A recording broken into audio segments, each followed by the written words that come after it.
నమస్తే అందరికీ, ఎందరో రైతులు అందరికీ నా వందనాలు.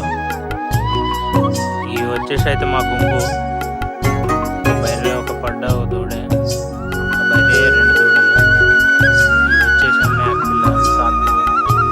ఇవి అయితే నాలుగే. ఏ చిన్న అవకాశం దొరికినా వర్షాలు మాత్రం పొట్టు చేస్తాయి. అవకాశం రాదు, వెతుక్కుంటే అయ్యే. ఈరోజు ఎట్లా వర్షం తినాలి, ఏ వర్షం తినాలి, ఎంత తినాలి అనేది సృష్టించుకొని సందు దొరికితే కథం తింటాయి వర్షాలు. చాలా దొంగ ఇవి నాలుగే. ఇది వచ్చేసి అయితే మా మింటూ